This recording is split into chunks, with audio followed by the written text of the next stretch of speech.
Halo, salam Maranatha. Selamat pagi saya ucapkan kepada pendengar Mutiara Kebenaran yang saya kasih dalam Tuhan. Saya Dr. Siwan Sen Liao masih bersama dengan Anda untuk membahas kebenaran firman Tuhan. Dan mungkin Anda pada siang hari atau malam hari, selamat malam, selamat siang kepada Anda. Tapi apapun itu, salam damai sejahtera dalam Yesus Kristus.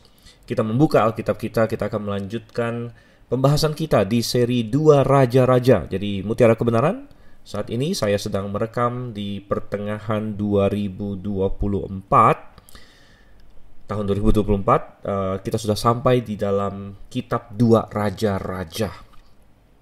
Sungguh mempelajari firman Tuhan adalah hal yang sangat indah.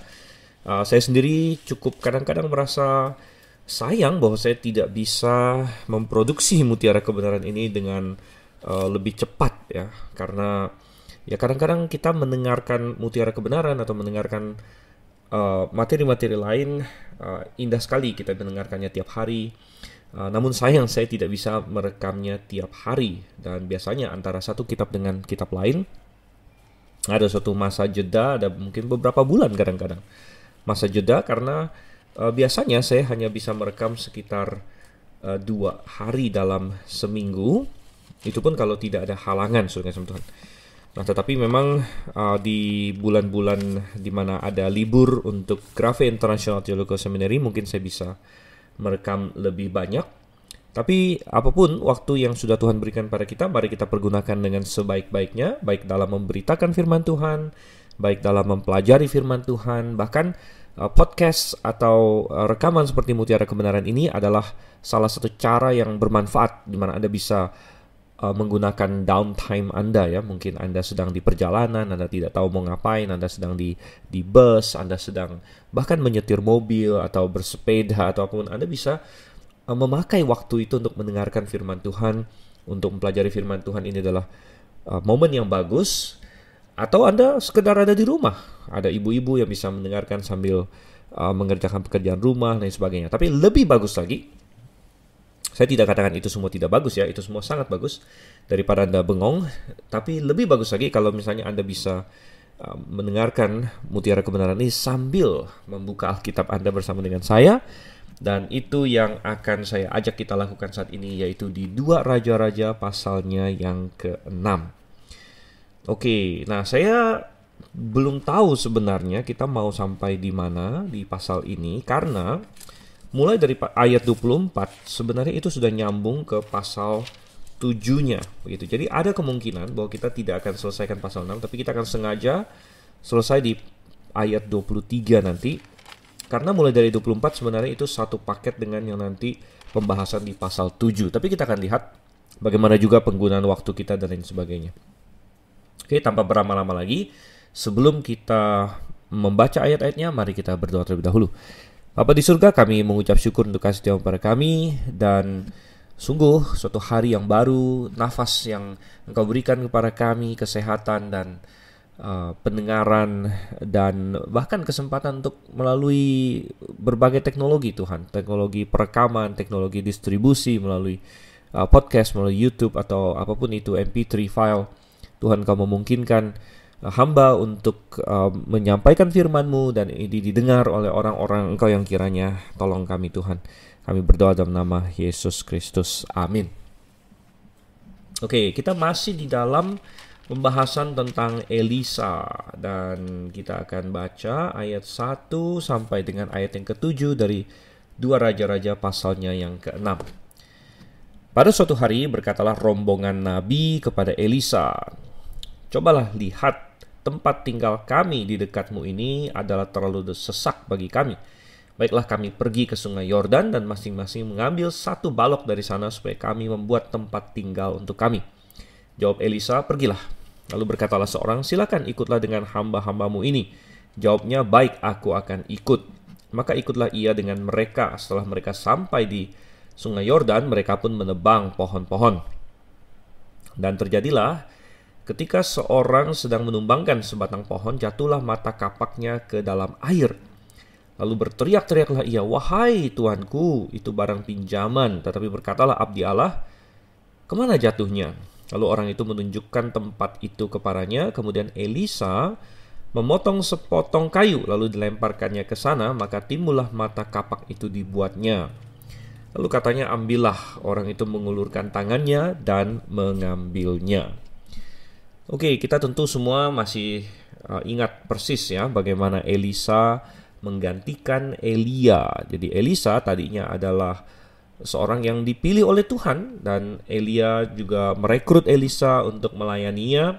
Dan kemudian ketika Elisa diangkat naik ke sorga, Elisa menggantikannya. Bahkan nama mereka mirip ya, sehingga bagi sebagian anak sekolah minggu kadang-kadang memang membingungkan antara Elisa dengan Elia, nama yang sangat mirip. Dalam bahasa Inggris juga Elijah, Elisha, sangat mirip sekali. Dan ini di insiden ini masih salah satu mukjizat yang dilakukan oleh Elisa. Dan baik Elia maupun Elisa adalah dua orang nabi yang tercatat banyak melakukan mukjizat dalam pelayanan mereka. Ada nabi-nabi lain di dalam Alkitab yang tidak tercatat melakukan mukjizat. Bahkan kebanyakan nabi-nabi yang menulis tidak tercatat melakukan mukjizat, seperti Nabi Amos, Yoel, bahkan sangat sedikit yang kita ketahui tentang mereka. Obadja, Mika, Nahum, Habakuk ya, bahkan tokoh-tokoh seperti Yesaya dan Yeremia juga tidak biasanya dikaitkan dengan mukjizat tertentu. Memang Yesaya ada misalnya menjadi penyampai Tuhan untuk kesembuhannya Raja Hizkia, dan juga masalah bayang-bayang yang mundur dan sebagainya. Namun Elia dan Elisa adalah yang paling banyak tercatat di sini di antara kaum nabi-nabi dalam melakukan mukjizat. Dan ini adalah mukjizat lain lagi. Dan mukjizat yang satu ini dipicu oleh suatu kebutuhan. Dan kita diperkenalkan lagi kepada yang namanya rombongan nabi di sini. Sebentar ya. Ya, saya buka dulu di sini bahasa Ibrani saya, dan benar seperti yang sudah kita bahas sebelumnya, kata rombongan nabi secara literal berarti putra-putra nabi atau benei navi di sini ya. Benei naviim. Dan kita sudah bahas juga siapa mereka ini, dan mereka sudah muncul sejak waktu kita ketemu dengan Samuel bahkan. Jadi mereka ini kita sudah bahas adalah orang-orang yang mempersiapkan diri untuk melayani Tuhan sebenarnya. Jadi mereka menjadi pengikut nabi atau orang yang belajar dari nabi. Mereka belajar tentang Tuhan. Mereka mungkin membaca kitab Taurat dan kitab-kitab lain yang tersedia pada waktu itu. Mereka mungkin juga pergi keliling untuk mengajarkan tentang Tuhan, mengajarkan tentang hukum Taurat, mengajarkan berbagai hal kepada orang sekeliling. Sepertinya itu. Dan dalam banyak hal mereka berpadanan dengan orang-orang yang zaman sekarang, ya boleh dibilang seperti mahasiswa-mahasiswi sekolah teologi, saudara kasih Tuhan. Dan mereka tentu berharap bahwa Tuhan akan memakai mereka, dan kita ada membaca bahwa Tuhan ada memakai mereka di akhir dari satu raja-raja. Bahkan ketika ada di zamannya Elia sekalipun, waktu Elia masih ada hal-hal yang Tuhan tidak suruh Elia lakukan, tapi Tuhan suruh salah satu dari rombongan nabi itu. Misalnya ketika Ahab gagal untuk membunuh Ben-Hadad ya, ketika Tuhan menyerahkan tentara Aram, tentara Syria dan rajanya ke dalam tangannya, tapi Ahab tidak membunuh Ben-Hadad. Dia malah membiarkan Ben-Hadad pergi begitu saja. Dan Tuhan, kalau Anda masih ingat di 1 Raja-Raja 20, memerintahkan seorang dari rombongan nabi untuk menyampaikan pesan penghukuman kepada Ahab. Ya, jadi mereka ada dipakai oleh Tuhan, dan mereka mempersiapkan diri, dan Tuhan bisa memakai mereka. Mirip dengan mahasiswa-mahasiswi teologi pada hari ini. Kembali lagi ke 2 Raja-Raja pasal 6. Dan apa yang terjadi di sini, rombongan nabi ini rupanya mereka tinggal dekat dengan Elisa, sehingga mereka berkata, coba lihat, tempat tinggal kami di dekatmu ini adalah terlalu sesak bagi kami. Bahwa mereka tinggal dekat Elisa itu masuk akal, karena Elisa adalah guru mereka.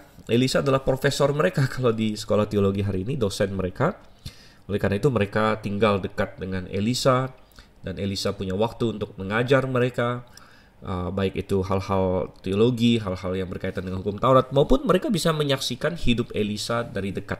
Dan ini sangat penting juga ya, karena pelajaran teologi atau belajar untuk melayani Tuhan bukan hanya masalah pemahaman akademis, itu juga penting, tapi juga adalah suatu pembentukan karakter. Nah, oleh karena itu di sekolah teologi di Grave International Theological Seminary kita punya asrama juga, dan kita melihat bahwa orang-orang yang melayani Tuhan bukan hanya perlu dibentuk pemikirannya, dibentuk pengetahuannya, tapi juga perlu dibentuk karakternya. Dan ketika hidup mereka tinggal di dekat dengan fakultas, di dekat dengan dewan dosen dan sebagainya, bisa ada suatu pembimbingan yang lebih erat di sini.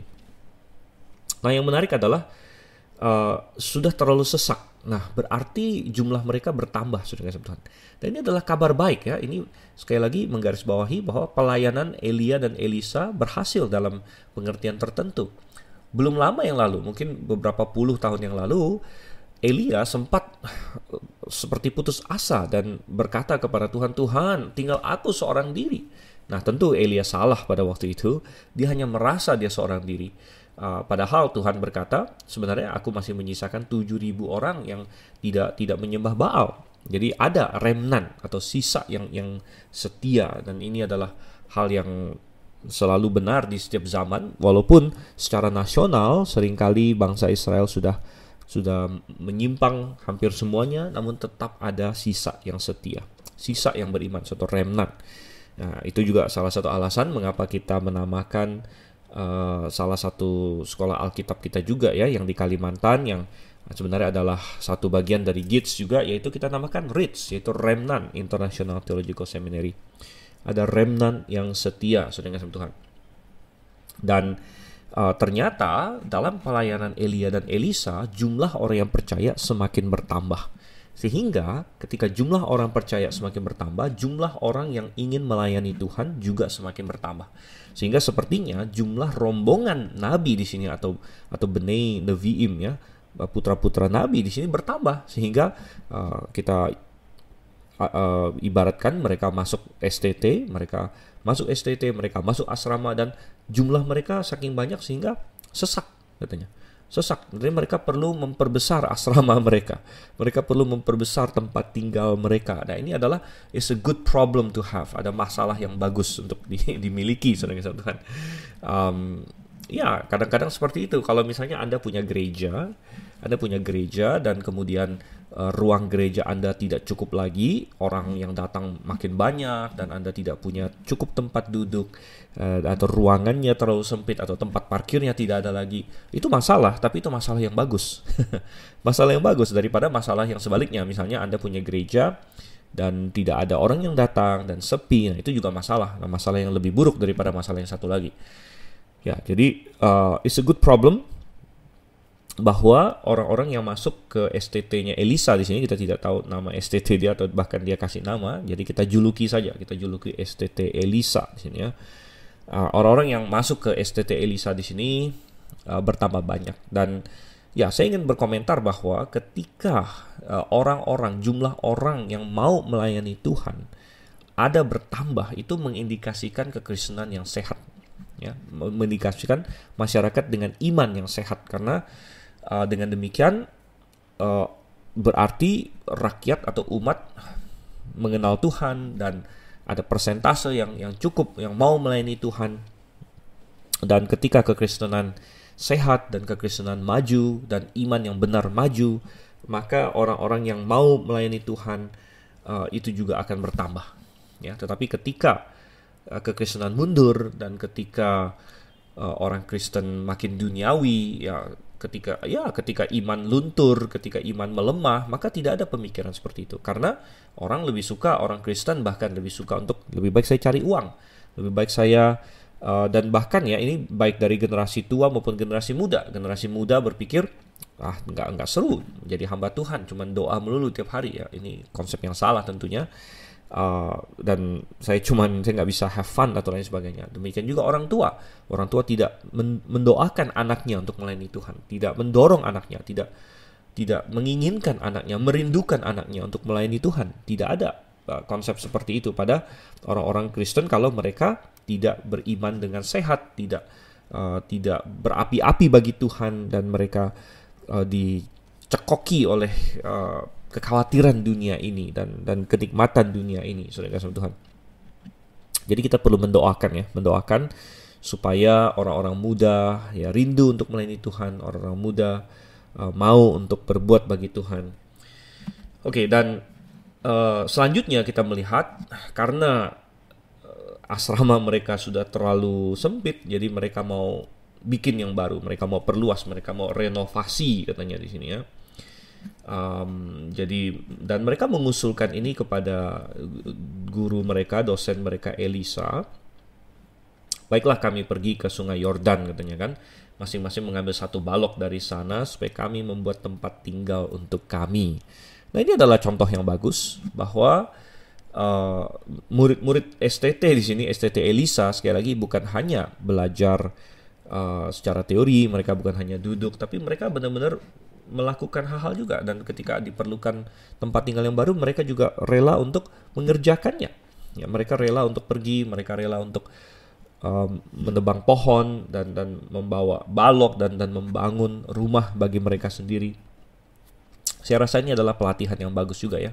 Oleh karena itu mahasiswa-mahasiswa STT hari ini kadang-kadang ada suatu pemikiran juga ya, ada banyak STT yang saya tahu mahasiswanya disponsori penuh semuanya dan tidak melakukan apa-apa gitu, tidak usah bekerja, tidak usah apa. Nah ini saya rasa kurang sehat sebenarnya, kurang sehat ya. Nah, tapi mahasiswa terutama yang mau melayani Tuhan perlu dilatih dari segi mental, dari segi fisik, dari segi attitude dan sikapnya, dan siap untuk mengerjakan pekerjaan ya. Dan pada zaman Elisa nggak ada tuh sponsor atau beasiswa atau lain sebagainya. Ya mereka membuat tempat tinggal mereka di sini, mereka siap bekerja. Dan Elisa juga siap membantu mereka. Elisa bilang, "Oke, aku pergi," katanya ya. Jadi mereka mengundang dosen mereka untuk pergi, dan ini juga menunjukkan hubungan yang baik ya antara murid-murid atau putra-putra nabi ini dengan Elisa sebagai dosen mereka. Tidak banyak mahasiswa yang mau mengundang dosennya untuk ikut bersama dengan mereka ketika mereka jalan-jalan keluar begitu. Nah, ini menunjukkan suatu koneksi yang baik, menunjukkan hubungan yang baik. Oke, dan sesampainya mereka di pinggir sungai Yordan, rupanya disitulah ada banyak pohon-pohon yang bisa mereka ambil, lalu mereka mulai menebang pohon-pohon itu. Nah, insiden yang terjadi adalah ketika ada seorang yang sedang menggunakan kapaknya menumbangkan pohon, mata kapaknya tiba-tiba jatuh ke air. Di ayat yang kelima, lalu berteriak-teriaklah ia, "Wahai tuanku, itu barang pinjaman." Oh, saudara kasih Tuhan. Jadi kita bisa melihat di sini, ya apa yang terjadi pada orang ini. Ya, dia meminjam kapak. Nah, mungkin ada sebagian orang bilang, "Wah, ngapain dia pinjam kapak dan lain sebagainya." Saya rasa dia tidak bisa dipersalahkan ya untuk meminjam kapak karena dia tidak punya kapak dan dia mau melakukan ini, tidak bisa dipersalahkan. Dan tidak bisa dipersalahkan juga bahwa mata kapaknya terjatuh ke air di sini karena kejadian atau kecelakaan seperti ini bisa terjadi. Bisa terjadi. Bahkan hal-hal seperti ini bahkan ada diatur di dalam hukum Taurat. Anda coba saya ajak kita buka di dalam Keluaran pasalnya yang ke ini ya, Keluaran pasalnya yang ke-21 misalnya di sini. Oke, Keluaran pasal 21 tentang pembunuhan di sini. Dan ayat 12 dikatakan, "Siapa yang memukul seseorang sehingga mati, pastilah ia dihukum mati. Tetapi jika pembunuhan itu tidak disengaja, melainkan tangannya ditentukan Allah melakukan itu, maka aku akan menunjukkan bagimu suatu tempat kemana ia dapat lari." Jadi orang bisa membunuh orang tanpa sengaja. Nah, salah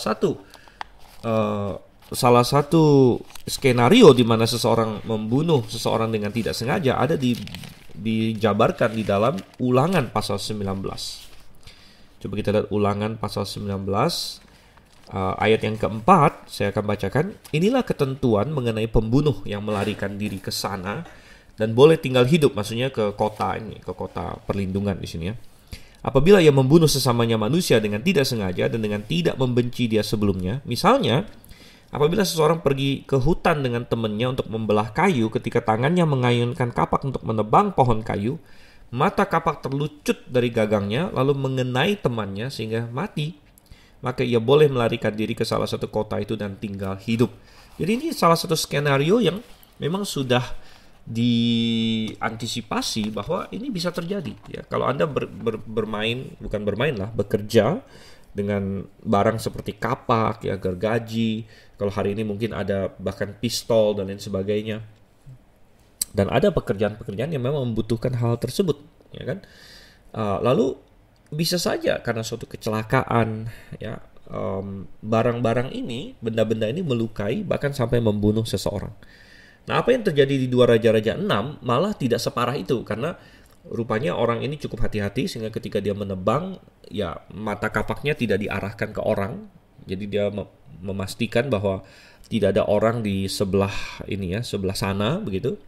Tapi di sebelah sana adalah air. Nah, tetapi kemudian mata kapak ini terlempar dan jatuh ke air.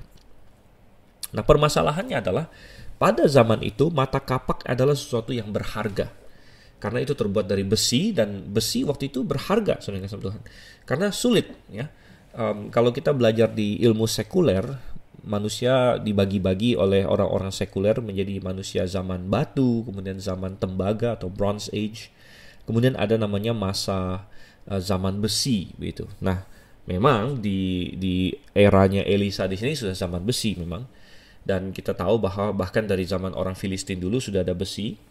Tapi tetap suatu hal yang berharga, tetap suatu hal yang mahal. Bahkan kita masih ingat ratusan tahun yang lalu di zamannya Saul, sempat bahkan hanya Saul dan Yonatan yang punya pedang. Di antara semua pasukan Israel, begitu jarangnya dan berharganya besi.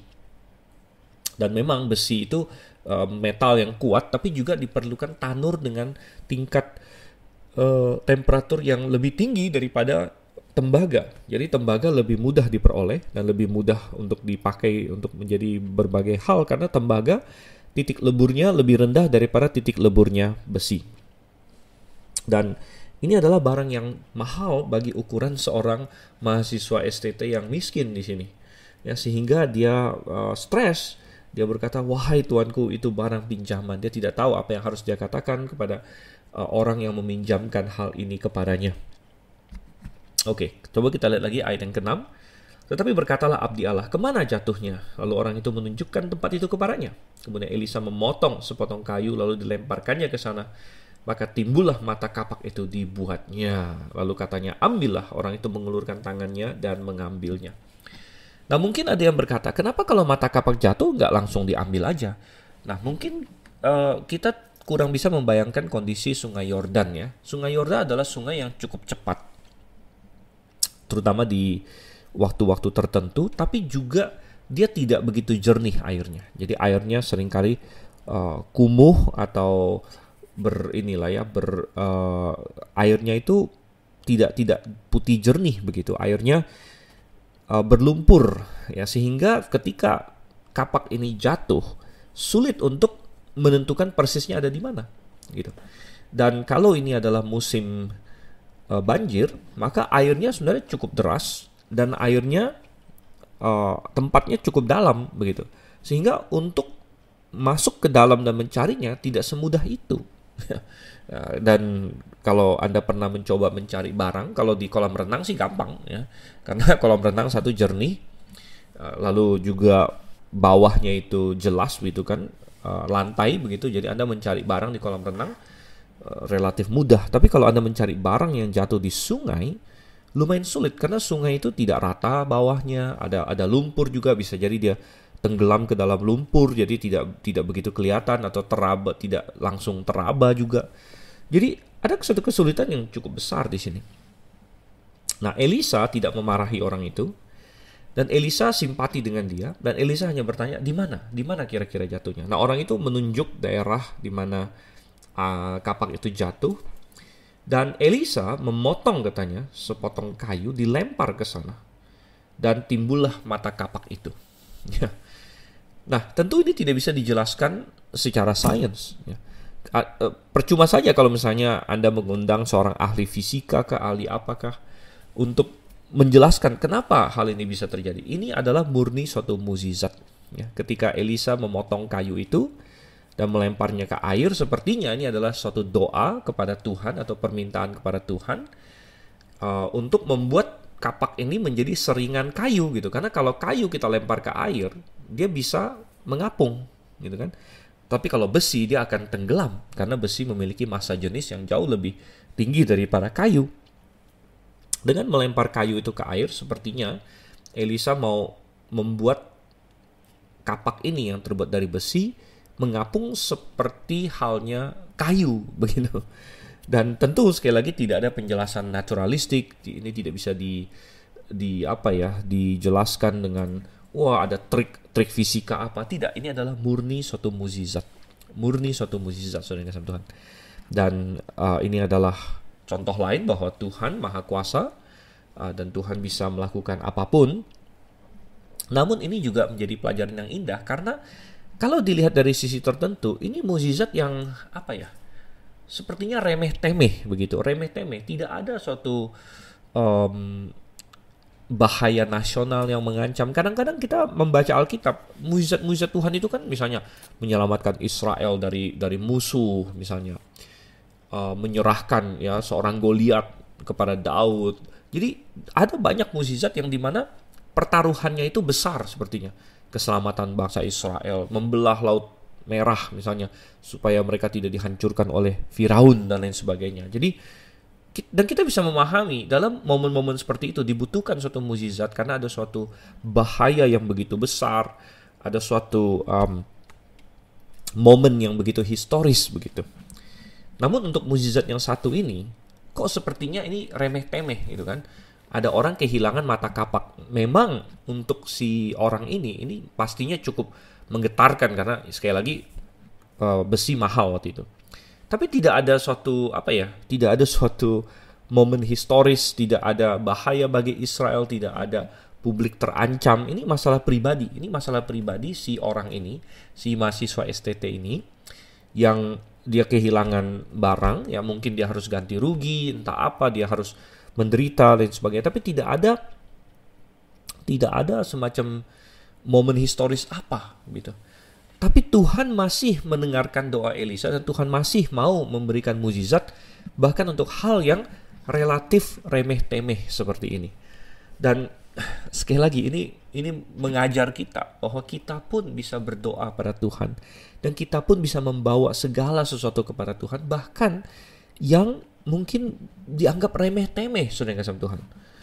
Pernahkah Anda merasa terlalu malu untuk membawa sesuatu kepada Tuhan karena Anda anggap bahwa Tuhan tidak mungkin peduli dengan hal ini? Tuhan tidak mungkin mau menjawab doa tentang hal ini. Apakah Anda pernah berpikir demikian? Oh, saudara kasih Tuhan. Kadang-kadang saya pernah juga dulu tergoda untuk berpikir demikian. Namun saya sudah belajar bahwa tidak ada hal yang terlalu remeh-temeh untuk dibawa kepada Tuhan. Kadang-kadang hal-hal seperti misalnya saya kehilangan sesuatu, saya kehilangan kunci, saya kehilangan misalnya KTP saya, entah saya taruh di mana dan sebagainya, saya cari, saya pusing.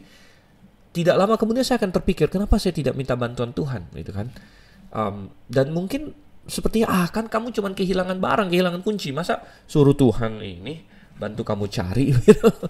Nah, kadang-kadang kita merasa malu juga, gitu. Tapi setelah kita pikir-pikir, bukan bahwa Tuhan itu kita anggap seperti jin pembantu kita, bukan, tapi kita memahami bahwa tidak ada hal yang terlalu kecil yang Tuhan artinya akan permalukan kita karena kita ngapain kamu tanya saya masalah ini. Tidak, Tuhan selalu adalah pribadi yang mengasihi kita dan dia bekerja dalam segala sesuatu. Dan oleh karena itu kita bisa membawa hal-hal yang mungkin kelihatan remeh bahkan kepada Tuhan. Bahkan Tuhan adalah pribadi yang paling dekat dengan kita kalau kita adalah orang yang percaya padanya. Hal-hal yang mungkin kita malu tanya orang lain, kita seharusnya tidak boleh malu tanya kepada Tuhan. Karena Tuhan sudah tahu hati kita sebenarnya. Jadi ini adalah hal yang menjadi pelajaran yang indah di sini. Jadi kayu itu dipotong, kayu itu dilemparkan, kapak itu timbul, suatu mukjizat diambil, saudara kasih Tuhan. Oke, kita lanjut lagi sekarang di ayat yang ke-8 sampai ayat yang ke-23. Jadi kita baca saja langsung di sini. Raja negeri Aram sedang berperang melawan Israel. Ia berunding dengan pegawai-pegawainya, lalu katanya, ke tempat ini dan itu haruslah kamu turun menghadang. Tetapi abdi Allah menyuruh orang kepada Raja Israel mengatakan, awas, jangan lewat dari tempat itu, sebab orang Aram sudah turun menghadang ke sana. Sebab itu Raja Israel menyuruh orang-orang ke tempat yang disebutkan abdi Allah kepadanya. Demikianlah Elisa memperingatkan kepadanya supaya berawas-awas di sana, bukan sekali dua kali saja. Lalu mengamuklah hati Raja Aram tentang hal itu. Maka dipanggilnya lah pegawai-pegawainya. Katanya kepada mereka, tidakkah dapat kamu memberitahukan kepadaku siapa dari kita memihak kepada Raja Israel?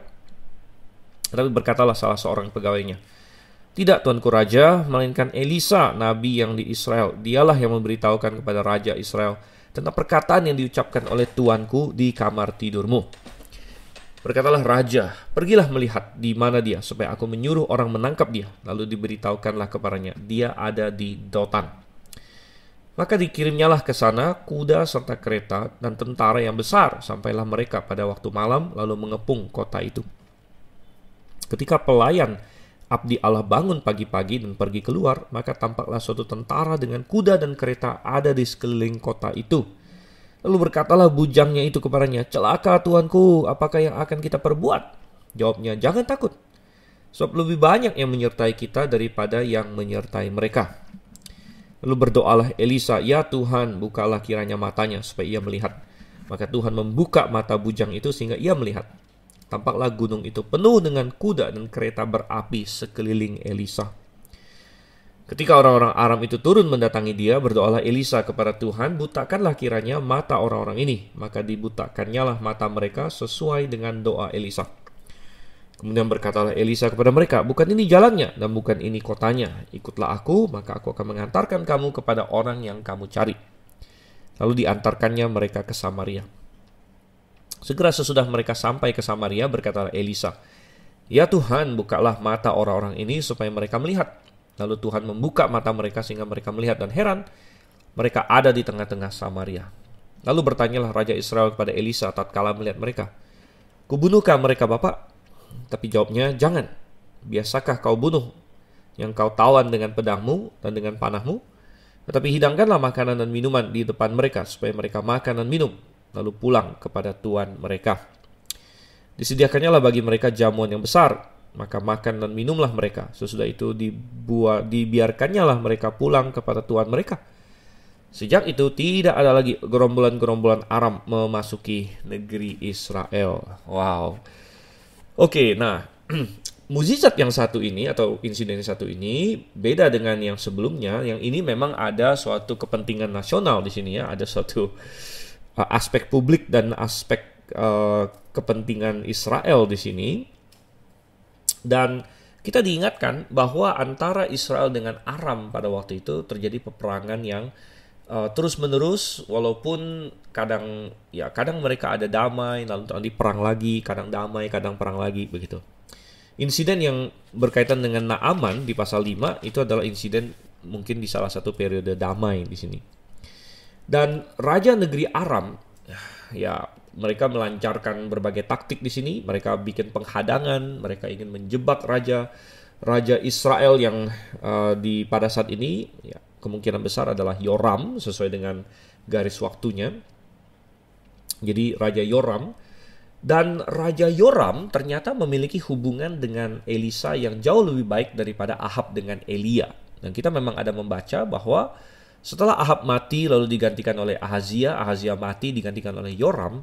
Yoram lebih baik daripada Ahab karena dia mengenyahkan penyembahan Baal dan Asyera dan lain sebagainya, walaupun Yoram tidak benar-benar berpaling sampai kepada Tuhan 100% karena dia masih menyimpan dewa-dewanya Yerobeam, ya, lembu emas yang didirikan oleh Yerobeam. Tapi hubungan antara Raja Israel pada zaman Yoram dengan Nabi itu sudah jauh lebih baik, di mana mereka punya hubungan suatu working relationship ya, suatu hubungan kerja lah.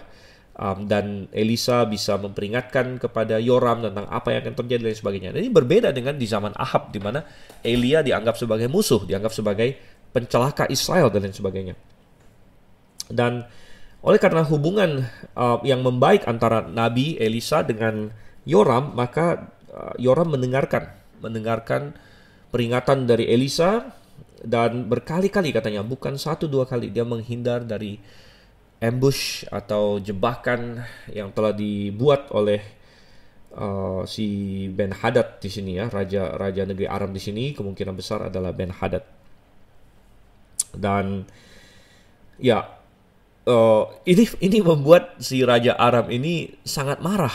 Ya, kalau satu kali, dua kali, ya mungkin kebetulan dia tidak lewat di sini dan sebagainya. Tapi ketika ini terjadi berulang kali dan berulang kali, bahkan mungkin pasukan yang dikirim untuk menghadang itu malah dihadang gitu oleh orang Israel mungkin ya.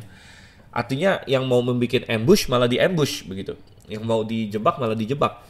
Sehingga menjadi jelas bagi Raja Aram bahwa ini ada yang membocorkan rahasia kita gitu. Ada yang kasih tahu rencana-rencana kita, sehingga Raja Israel selalu siap, selalu satu langkah di depan ya. Dan dia marah sekali, dan dia dia kumpulkan pegawai-pegawainya. Dia bilang, siapa di antara kita yang membelot di sini kan? Siapa di antara kita yang memberitahu kepada Raja Israel semua rencana kita? Mungkin dia pikir ada spy di sini, ada spy. Nah, berbicara mengenai spy atau mata-mata, Israel memang dari dulu itu kan terkenal dengan mata-matanya ya, sampai dengan sekarang. Dan boleh dibilang salah satu kisah mata-mata paling tua seluruh dunia adalah ketika Musa mengirim 12 pengintai. Kemudian setelah Musa mengirim 12 pengintai, Yosua yang adalah salah satu dari 12 pengintai itu, giliran Yosua menjadi panglima, dia juga kirim 2 pengintai. Masih ingat ya, ketika dia menyuruh 2 pengintai untuk pergi ke Yeriko, dan di situ ketemu dengan Rahab dan lain sebagainya. Ada kisah itu. Jadi dari zaman dulu Israel ya sangat identik dengan hebat, punya mata-mata sampai hari ini. Saya masih ingat, saya pernah baca banyak buku ya tentang agen-agen Israel ya, Mossad lah, Shin Bet lah, dan segala macam yang lain. Ya, intinya hal-hal yang luar biasa di situ. Tapi untuk kali ini yang di 2 Raja-Raja 6 ini bukanlah pekerjaan mata-mata. Ya, ini bukan pekerjaan manusia. Sehebat-hebatnya mata-mata Israel tidak bisa sehebat itu. Dan ini adalah murni Tuhan. Tuhan menyingkapkan. Tuhan Maha tahu. Tuhan tahu semua yang kita pikirkan. Jangankan yang kita omongkan, yang kita pikirkan pun Tuhan tahu. Dan Tuhan bisa menyingkapkannya. Dan Elisa sebagai nabi Tuhan disingkapkan hal ini dan dia kasih tahu. Dan rupanya ada orang yang cukup memahami hal ini dan kasih tahu kepada Raja Aram. Bukan katanya. Bukan ada mata-mata, bukan ada pembelot, tapi nabi yang di Israel, Nabi Elisa bahkan dia sebut di sini kan. Elisa, nabi di Israel, dialah yang memberitahukan pada Raja Israel. Nah, bagaimana ada orang Aram yang bisa tahu tentang Elisa? Ya, rupanya ketenaran Elisa sudah menyebar. Kita tahu bahwa Naaman sendiri pernah ditolong oleh Elisa. Jadi apakah ini Naaman yang kasih tahu? Mungkin bukan, tapi saya yakin Naaman tidak diam, dia banyak bersaksi kepada yang lain. Jadi bisa jadi juga panglima-panglima atau orang-orang lain di Aram itu juga sudah pernah mendengar tentang Elisa gitu. Dan intinya mereka mengidentifikasi Elisa sebagai yang membocorkan semua ini. Nah, akhirnya mestinya saudara kasih Tuhan, mestinya apa? Mestinya Raja Aram, kalau dia bisa tahu, ternyata Nabi Elisa bisa tahu apa yang saya omongkan bahkan di tempat tidur saya. Mestinya, normalnya, atau berhikmatnya, ya, secara rohani adalah, kalau begitu Elisa pasti melayani Tuhan yang hidup. Tuhan yang bisa memberitahu kepada kita kebenaran. Tuhan yang bisa menyingkapkan segala sesuatu. Tuhan yang bukan seperti kayu dan emas dan perak yang di kuil-kuil yang sebenarnya adalah benda mati.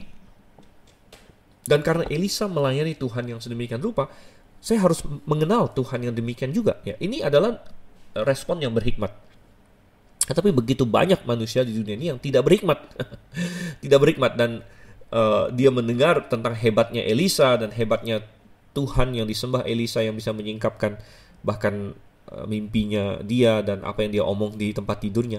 Tapi dia malah berpikir saya harus melawan. Bagaimana saya harus menang melawan Tuhan yang demikian? Bagaimana saya harus menang melawan nabi dari Tuhan yang demikian? Malah itu yang dipikirkan. Jadi sungguh tidak berhikmat, saudara-saudara. Siap berpikir bahwa saya akan lawan Tuhan, saya akan menang melawan Tuhan. Nah, tapi itu didorong oleh apa? Oleh kesombongan, didorong oleh daging, didorong oleh suatu ketidakmau tundukan kepada Tuhan begitu. Karena setiap manusia ada kecenderungan semenjak Adam dan Hawa jatuh dalam dosa, kita menolak Tuhan karena kita ingin menjadi Tuhan atas diri kita sendiri. Manusia sadar bahwa ketika dia mau mengakui Tuhan yang benar, itu berarti dia harus menyerah. Dan manusia pada umumnya tidak mau menyerah, tidak mau tunduk kepada Tuhan, mau menjadikan diri Allah bagi diri sendiri. Hari ini juga ada banyak orang yang mungkin latar belakangnya Kristen, tumbuh di keluarga Kristen. Sebenarnya dia tahu Tuhan itu siapa, tahu tentang Tuhan Yesus, tahu tentang Tuhan yang benar. Namun kemudian dia memberontak, saudara sama Tuhan. Dia memberontak. Dia tidak mau saja. Dia tidak mau. Saya mau bersenang-senang. Saya mau menuruti daging saya. Dan mungkin orang seperti ini diajar oleh orang tuanya untuk tunduk kepada Tuhan, dan dia muak dengan itu. Ya, dia maunya enggak. Saya mau. Pokoknya saya mau jalan sendiri. Saya tidak peduli Tuhan ini benar nggak benar. Pokoknya saya mau jalan saya sendiri. Oh, sangat disayangkan, sangat tidak berhikmat ya. Tetapi banyak orang pilih jalur seperti itu, termasuk si Raja Aram di sini. Sehingga dia malah bukannya tunduk sama Tuhan setelah mendengar kehebatan Tuhan, malah dia bilang, oke, gimana caranya kita bisa menang melawan Tuhan ini? Kita tangkap saja nabinya. Dengan tangkap nabinya, kita akan bisa menang terhadap Israel di sini. Selidik punya selidik, ternyata dia dapatkan Elisa ada di Dotan namanya. Nah, Dotan tentu adalah salah satu kota di Israel. Dan kota Dotan ini sudah ditemukan oleh arkeologi, bahkan ada penggalian di situs yang adalah Dotan dulu. Dan dikirimlah oleh Raja Aram di sini, ya tentara ya, kuda dengan tentara yang sangat besar. Nah, rupanya dia cukup respect juga. Mungkin dia berpikir karena nabi ini begitu penting, mungkin dia dilindungi oleh pasukan dan sebagainya. Padahal tidak gitu ya, tidak pasukan yang fisik minimal. Dan ini mengagetkan pelayan abdi Allah. Jadi pelayannya Elisa kaget ketika dia pagi-pagi keluar. Dia dapatkan kota itu sudah dikepung. Dia berteriak, celaka tuanku, apa yang akan kita perbuat? Nah, siapa pelayan abdi Allah ini? Namanya tidak disebut bagi kita. Kita tahu bahwa beberapa pasal yang lalu sebenarnya Elisa itu dilayani oleh seorang namanya Gehazi. Ya. Tapi sepertinya ini bukan Gehazi lagi. Karena di pasal 5 yang lalu Gehazi itu sudah terkena sakit kusta. Karena dia membohongi Elisa, dia terbukti memiliki hati yang tamak. Dia bukan tulus mau melayani Tuhan sebenarnya. Dia mungkin terpukau dengan ketenaran Elisa dan segala macam, tapi dia tidak tulus, sehingga akhirnya dia mencuri. Dia berbohong untuk mendapatkan uang dari Naaman dengan atas nama Elisa, atas nama katanya ada dua pelayan Tuhan dari pegunungan yang datang, dia minta uang sama Naaman. Wow, ya. Jadi ini bukan Gehazi lagi. Kita tidak tahu siapa nama pelayan ini. Tetapi Elisa mau membimbing pelayannya ini, karena pelayannya kemungkinan adalah orang yang juga mau melayani Tuhan, juga mungkin persiapkan diri untuk pelayanan. Dan Elisa mau membimbing dia untuk bisa melihat bukan hanya dengan mata fisik, melainkan dengan mata rohani, mata iman. Dan Elisa berdoa sama Tuhan, ya. Sebelumnya Elisa bilang dulu, jangan takut katanya. Lebih banyak yang menyertai kita daripada yang menyertai mereka. Yang membuat hamba ini bingung, ya, bingung sekali. Ya, mana dia melihat musuh begitu banyak dan mereka hanya berdua saja. Ya. Tapi Elisa minta Tuhan mencelikkan matanya, bukalah kiranya matanya. Dan Tuhan membuka mata bujang itu, dia lihat tampak gunung itu penuh dengan kuda dan kereta berapi sekeliling Elisa. Wow, luar biasa saudara Tuhan. Jadi Elisa ya sudah minimal 2 kali melihat kuda api ya. Pertama waktu Elia diangkat ke sorga, dia melihat Elia diangkat oleh kuda-kuda api. Dia berseru, Bapakku, orang Israel dan kuda-kuda berapi ya. Dan di sini juga ada banyak kuda berapi melindungi Elisa dan melindungi bahkan termasuk bujangnya juga di sini. Ya. Wow, penyertaan Tuhan luar biasa. Tuhan melindungi. Dan ini mengajarkan kita bahwa ada hal-hal rohani yang kita tidak bisa lihat dengan kasat mata, tetapi yang adalah benar. Ya. Termasuk salah satu adalah perlindungan Tuhan bagi anak-anaknya. Saya bisa sedikit kesaksian. Pada tahun 1998, mungkin bagi sebagian orang Indonesia yang sudah melewati zaman itu, ya saya tahu ada sebagian yang masih muda yang mungkin belum lahir atau masih sangat kecil. Nah, saya waktu itu tahun 98 saya tamat SMA, persis tamat SMA waktu itu. Dan kita tahu tahun 98 terjadi keributan besar di kota Jakarta ya. Dan singkat cerita ya, banyak sekali bangunan yang dihancurkan, toko-toko dijarah, terutama yang etnis Tionghoa pada waktu itu ya. Dan kami tinggal di gereja pada itu, dan Kami tinggal di lantai 4 gereja, dan gereja kami tentu ada di wilayah Sunter di situ ya, dan itu adalah wilayah yang cukup banyak orang Tionghoa dan menjadi salah satu sasaran penjarahan dan lain sebagainya. Dan di jalan kami itu, kebetulan gereja kami ada di suatu jalan yang cukup besar. Di seberang jalan ada BCA, ada bank BCA, dan bank BCA dijarah. Para penjara datang dari pagi, ya siang mereka sudah berkumpul, mereka jarah. Ada yang bakar ban di situ di depan jalan itu, wah penuh dengan orang, sangat mencekam, saudara kasih Tuhan. Saya waktu itu masih SMA, jadi tidak sepenuhnya belum paham sampai sepenuhnya juga, walaupun lumayan paham ya. Dan kita hanya melihat, wah begitu banyak ya, dan banyak rumah dijarah. Ada di depan juga ada rumah seorang anggota TNI, seorang kolonel bahkan ya, seorang kolonel, tapi kolonelnya lagi nggak ada, mungkin entah dia lagi di mana. Rumahnya juga dijarah, saudara. Ya, rumah tentara dijarah. Bahkan dia punya 2 ekor anjing herder yang gede. Anjing herdernya ketakutan karena orangnya saking ramenya. Biasanya orang takut anjing, ini anjing takut orang, sampai anjingnya pun dijarah, dibawa. Tetangga semua ya, jadi para penjara itu, wah dia lempar. Jadi semua rumah di sekeliling di situ dilempar, ini kacanya pecah. Dan di gereja kami waktu itu, kami punya menghadap jalan itu kantor Pak Suhento waktu itu ya, kantor STT begitu, itu kaca semua. Jadi kaca yang paling besar di jalan itu mungkin kaca kami di situ. Tetapi herannya, saudara Tuhan, itu bagaikan ada malaikat penjaga. Saya bisa berkata begini, saya tidak lihat secara fisik, tapi saya bisa bersaksi ini mirip dengan yang terjadi pada Elisa di sini, ya, bahwa ada malaikat yang menjaga di situ. Ada malaikat yang menjaga di situ, dan karena kaca itu tidak dihancurkan. Hanya ada 1 atau 2 kali ada orang coba lempar. Nah kebetulan kami juga ada panti di bawah ya. Jadi kami ada sengaja tulis juga, oh ini kantor panti asuhan dan lain sebagainya.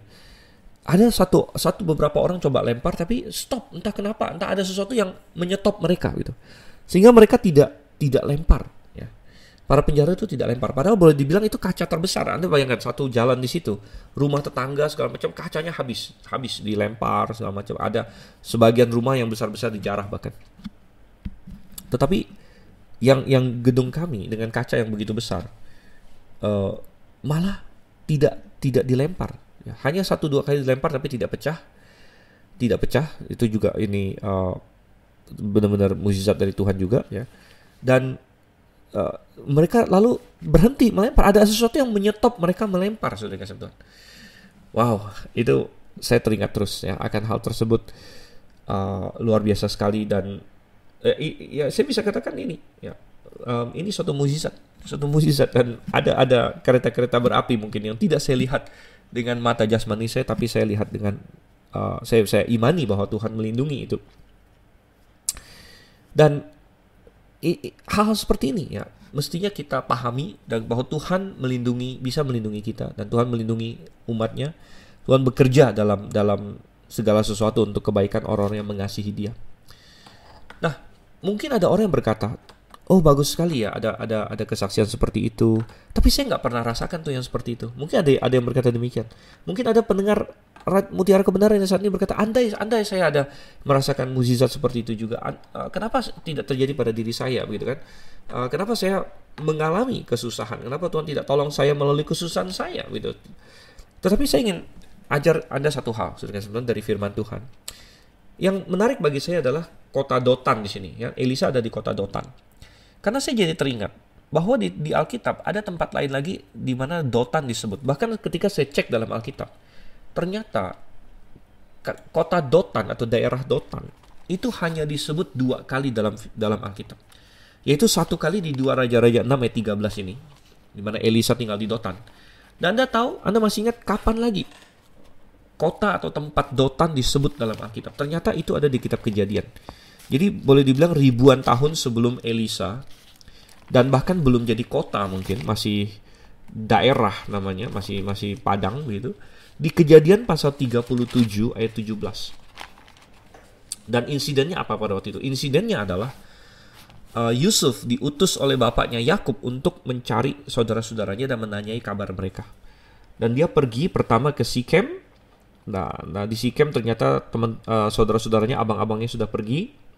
Lalu pergi kemana? Ada orang bilang ke Hebron. Ya, ke Hebron. Lalu dia pergi ke Hebron, tidak ada di sana. Lalu orang bilang di Dotan. Ya.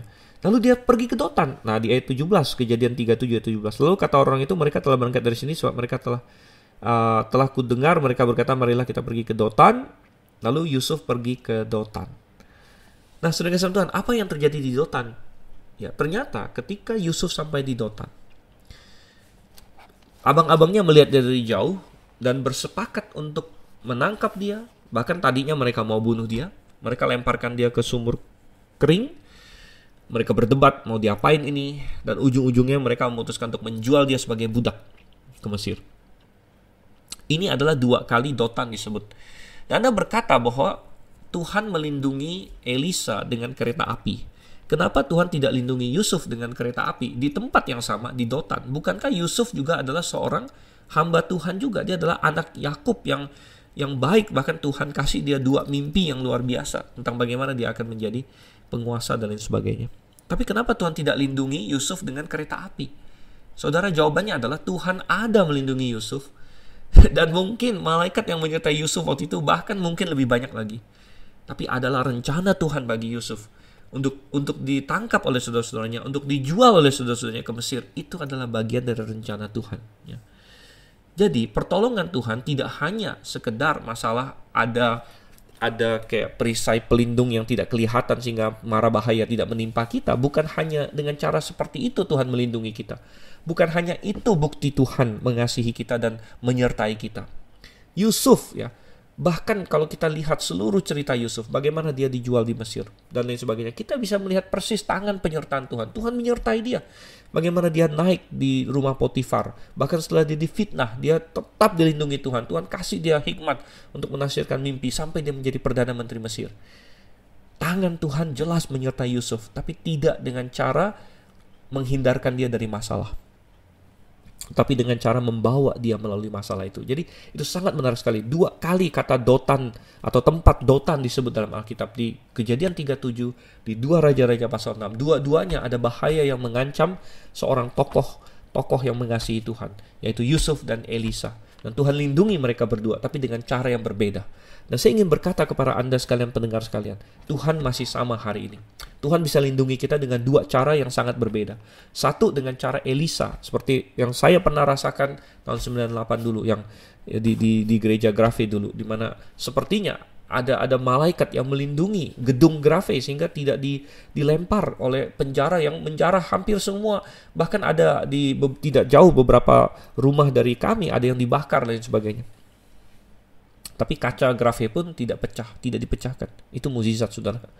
Tapi Tuhan juga bisa melindungi Anda dengan cara Yusuf di Dotan juga, ribuan tahun yang lalu sebelum Elisa. Seorang Yusuf, seorang hamba Tuhan, seorang yang mengasihi Tuhan juga. Tapi Tuhan tidak membiarkan dia atau tidak menghilangkan mara bahaya dari jalannya. Tapi Tuhan menyertai dia dalam mara bahaya itu dengan luar biasa. Sampai setelah dia jadi Perdana Menteri dan segala macam, dia bisa kilas balik. Dia bilang, kamu mereka-rekakannya untuk kejahatan, tapi Allah mereka-rekakannya untuk kebaikan. Jadi jangan khawatir, jangan kecewa. Kalau Anda hari ini sedang mengalami kesusahan, ya ketahuilah Tuhan menolong orang-orang yang Dia kasihi dengan berbagai cara. Dengan cara malaikat-malaikatnya, dengan cara penyertaan Tuhan yang luar biasa melalui semua mara bahaya yang kita lalui. Oke, kembali ke 2 Raja-Raja pasal 6 di sini. Setelah dibukanya matanya si bujang Elisa ini, Elisa lalu meminta yang sebaliknya kepada Tuhan, yaitu membutakan mata pasukannya Aram ini. Jadi mata si bujangnya dibuka, mata pasukannya ditutup, ya, dibikin buta. Sepertinya ini bukan buta total, tapi semacam kebutaan yang menyebabkan mereka tidak bisa mengerti beberapa hal, tapi masih bisa berjalan begitu ya. Karena setelah dibutakan mereka masih bisa dibawa jalan ke Samaria begitu. Dan mereka dibawa ke Samaria, dan ketika di tengah-tengah Samaria sudah dikelilingi oleh pasukan Israel, tiba-tiba mata mereka, Elisa minta kepada Tuhan untuk dipulihkan, dan mereka mendapatkan diri mereka tertawan di tengah-tengah musuh, ya mereka sudah dilucuti dan lain sebagainya. Sampai-sampai Raja Israel bertanya, apa ini? Dan mungkin Raja Israel sangat ini ya, excited dan sangat seru. Waduh, ini kemenangan besar dan apa yang harus saya lakukan? Apa saya bunuh mereka? Ya, tapi Elisa jawab, loh, biasanya kalau dalam peperangan sekalipun, kalau kamu sudah menang, ada orang tawanan kan nggak dibunuh ya. Nah, memang biasanya tidak dibunuh karena orang-orang tawanan itu bisa dijadikan ransom ya, bisa ditukarkan lagi untuk uang atau untuk pertukaran ya. Bisa saja ada pasukan kita yang tertangkap musuh ya, kita mau tukar balik dengan pasukan musuh dan sebagainya. Jadi itu bisa saja. Dan Elisa malah memberikan suatu nasihat, yaitu apa? Kasih mereka makan, katanya. Nah, ini yang disebut di dalam perjanjian baru, janganlah kalah terhadap kejahatan, ya, janganlah membalas kejahatan, tapi kalahkanlah kejahatan dengan kebaikan. Mereka dijamu dan mereka makan, ya, dan tentunya pasukan Aram di sini sangat ini ya, mengalami shock dan seperti naik roller coaster perasaan mereka, ya kan? Mereka pergi dari hari sebelumnya dengan confident akan kemenangan, mereka akan tangkap si Elisa, tapi tiba-tiba mereka dibutakan, tiba-tiba mereka tertangkap, mereka bisa jadi dibunuh, tapi kemudian tiba-tiba dikasih makan ya. Ini bagaikan mereka bingung apa yang akan terjadi selanjutnya. Tapi mereka dipulangkan, dan apa komentar firman Tuhan? Sejak itu tidak ada lagi gerombolan-gerombolan Aram memasuki negeri Israel. Jadi kalahkanlah kejahatan dengan kebaikan. Ya, sukses dipraktekkan dalam insiden yang satu ini. Oke, saudara kasih Tuhan, saya rasa itu pelajaran bagi kita hari ini. Saya harap Anda mendapatkan manfaat, Anda mendapatkan penguatan dari firman Tuhan. Saya juga mendapatkan penguatan ketika saya membaca ini. Saya diingatkan bagaimana Tuhan telah melindungi saya pribadi, jemaat Grafe. Banyak orang berkata bahwa Grafe tidak percaya mukjizat. Omong kosong, saudara. Grafe sudah mengalami banyak mukjizat. Banyak mukjizat ya. Kita hanya tidak percaya kalau ada orang yang seperti penipu berkata bahwa saya punya karunia melakukan mukjizat. Oh tidak, itu adalah untuk rasul. Oke, jadi ya kita bilang bahwa ada pelajaran yang indah bagi kita. Mari kita terus dalam firman Tuhan. Sampai berjumpa, sampai sesi berikutnya. Maranatha.